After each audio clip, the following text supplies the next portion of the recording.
Today, I would urge the Senate to pivot and begin focusing next on examining issues related to the pandemic and to ensuring that the assistance we provided in the legislation we passed so far, four pieces, some bigger than others, is getting to the families and the communities that badly need it.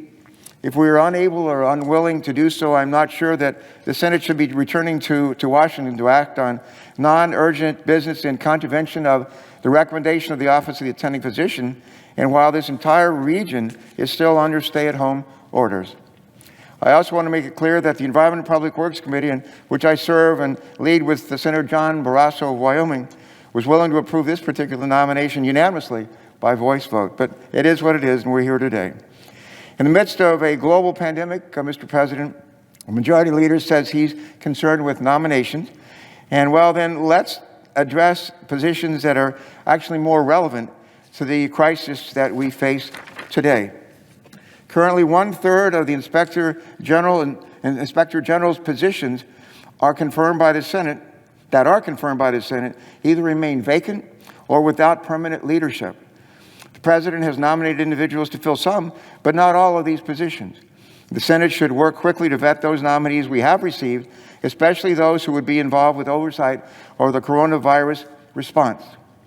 My colleagues will require that this past March, Mr. President, Congress passed an unprecedented $2 trillion relief package, the CARES Act, to bring help to millions of Americans who find themselves in dire straits through no fault of their own.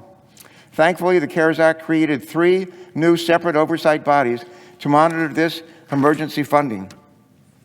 I was also proud to work with Democrats and Republican colleagues alike, Mr. President, to help secure an additional $20 million to ensure that the Government Accountability Office, affectionately known as GAO, can conduct important oversight of this funding. In fact, I learned last week that GAO has already notified Congress that it has already either undertaken or begun investigations or has planned investigations to 150 audits that are related to this funding. And I appreciate GAO's diligence on this important matter. Not just I appreciate it, we appreciate it, and American taxpayers appreciate it as well.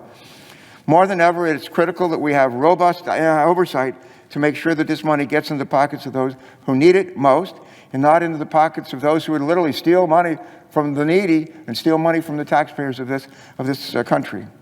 If our Majority Leader wants to bring the Senate back, then if I could, I'd like to suggest that our time would be well spent making sure that those oversight bodies created in the CARES Act are fully functional, including the CARES Act Congressional Oversight Commission, which I'm told still lacks a chairperson. This is a 5-person panel, one created by each of our leaders in the House and the Senate.